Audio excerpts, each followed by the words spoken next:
working as my apprentice for 5 years now, and he's just about has it, so that this generation will have canoe building, and he'll be around to teach anybody that wants to learn it here. And also this young man here, he's picking it up. And I brought two of my other apprentices from Lac du Flambeau, um, Spencer Smith and Josh Charette, two young men in my community that are picking up canoe building.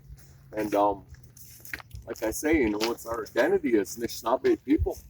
And there was only five Anishinaabe canoe builders left, and all of the Anishinaabe, the Potawatomi, the Odawe, the Ojibwe.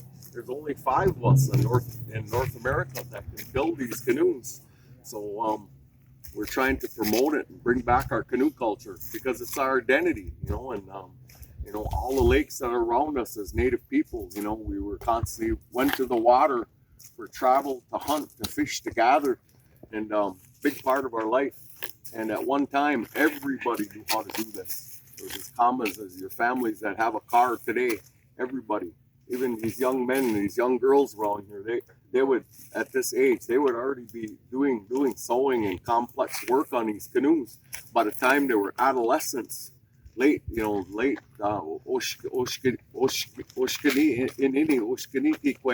the time you were young men and young women at the age of 16, 17, you were already able to go out in the bush and survive on your own with your own family. That's the knowledge that your grandparents and your parents gave you as a young person.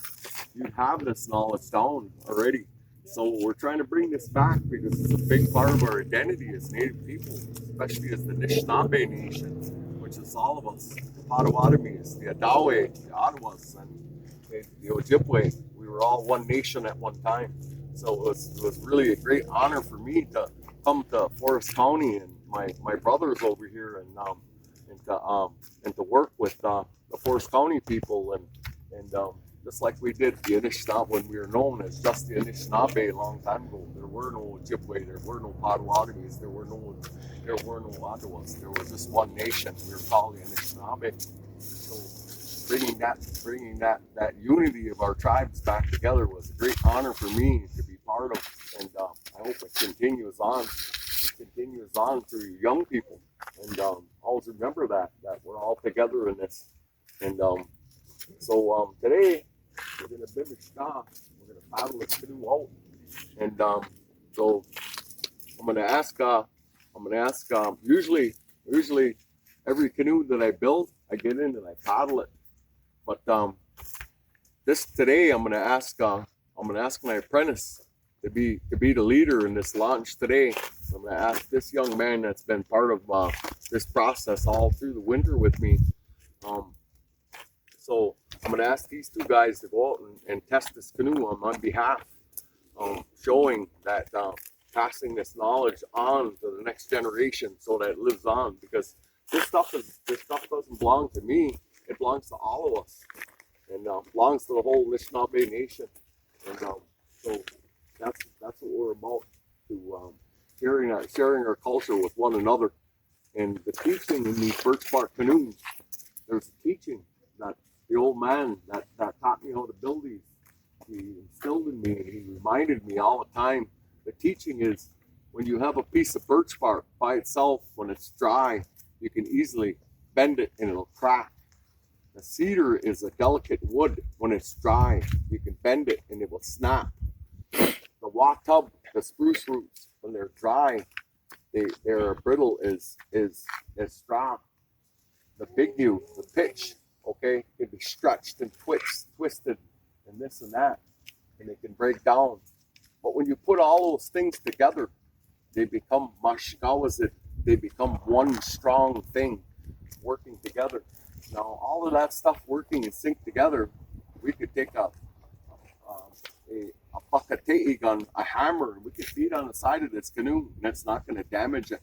The teaching is alone, those things alone are very weak, but when they stand together, they're very strong.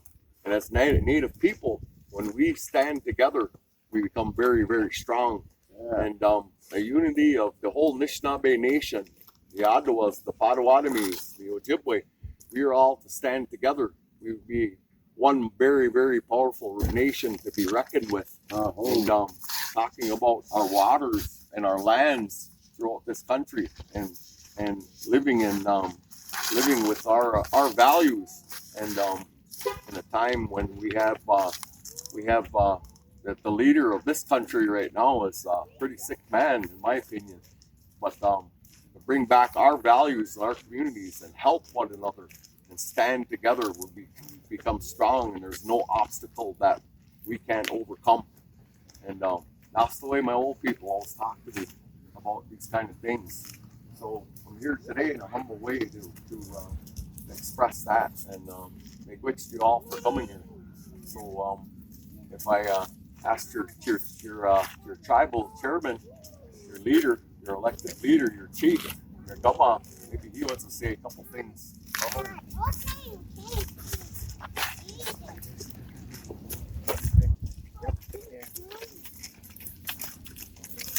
Thank you, Rich.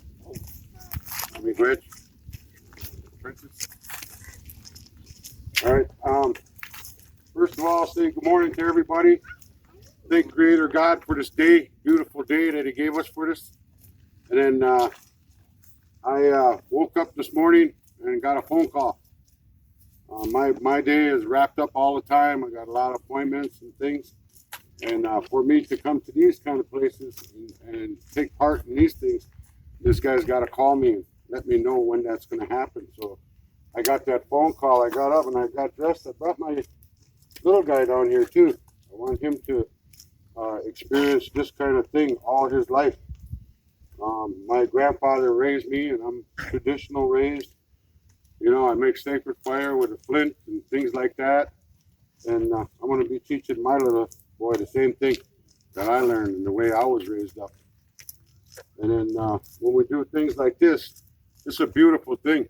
These are things that you guys might grow up and you're going to meet people that they're going to say, really? I've never seen that. I've never watched it. I've never even seen one. That's how they're going to talk about these kind of things, because they're disappearing from our lives.